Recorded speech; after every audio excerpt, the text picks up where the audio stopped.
Alright guys, let's start with this.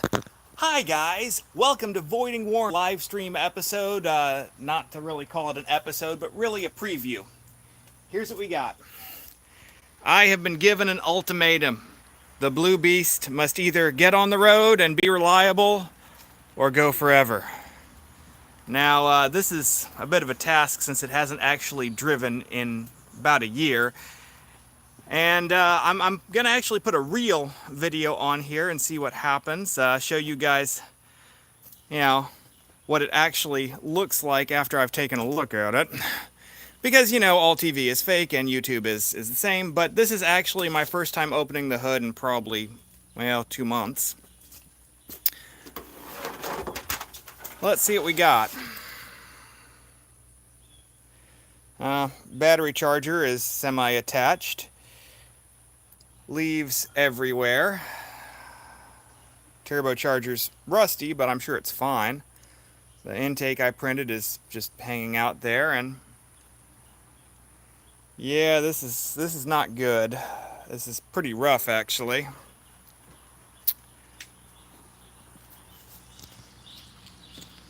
So, long story short, I had a flat tire on my daily driver over there, and yeah, it was easier to just take the tire off the Blue Beast and use it on the daily driver than it was to go and get it fixed at the time. And now I've just kind of been lazy about the whole thing and haven't done that. Now let me give you a rundown of what it'll actually take to get this thing drivable, and then a rundown of what it'll take to get it in boost. So to get it drivable, I really ought to clean off all the dry leaves, although they do a great job of absorbing any oil that leaks out. And making nice fireballs on the side of the road. But realistically, just to get this thing drivable, I have to take the turbocharger and connect it up to the intake manifold. That's the easy part. Then I'll have a working intake. Other than cleaning up the inside, I'm going to have to charge it. But here's the really crappy and sucky part of it all. Let me clean off these leaves and show you guys. Realistically, I should take a shop vac and clean this off before opening it up, but that's not what this channel is all about. Focus! Focus! Okay, it's not going to focus on me. There we go. There we go. That is the brains for this operation that I created, and the previous version. And it worked great, and I probably would have kept going with this project and gotten it back on the road a lot sooner. Except I was dumb and I left the hood open and it rained. And it did more than rain since then. But you can see there are water spots, and that just looks nasty. Yeah, maybe you can't see it, it won't focus. Yeah, there are water spots, and the front of it isn't bad. I'm just going to set the hood on my head so I can get a better look for you guys. Look at that. Yeah, that doesn't work. The car refused to start and run, and there may be another problem. I do remember a while back I had a problem on the white RX-8, and I scavenged the barometric pressure sensor, and I don't think I ever replaced the one in here, even though I got a replacement, so that could be part of the problem. But long story short, I have to redo the electronics and get it on the road in a week. Otherwise, my wife has pretty much said this thing has got to go bye-bye. I have a few days where I can actually get stuff done, but I can't go back to stock ignition, at least not easily. And if I did, then I'd have other problems with it, including like the intake air temperature sensor and other stuff along those lines.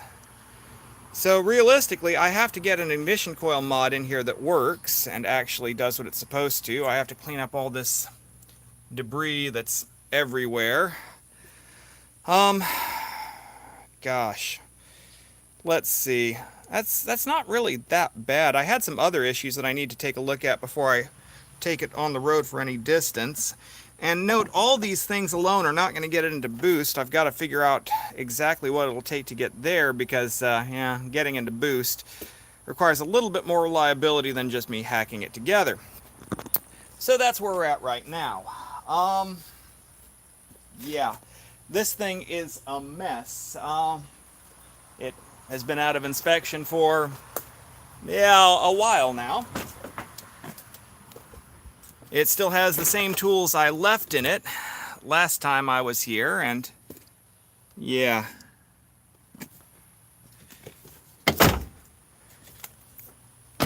So, in the next week, what I have to do to get this thing running is I have to clean up, I have to replace the ignition mod, I need to get whatever else is wrong with it troubleshot at that point,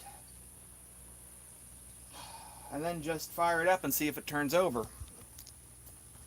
So yeah, that's where I'm at, guys. This is a mess. I don't know if I can do it. I may end up just scrapping this whole idea and giving up on it, even though it's been the biggest project I've ever worked on, and yeah, it's taught me a lot. Maybe a better person, honestly. But right now it's doing nothing for me, and it's kind of just making me sad the way it is right now.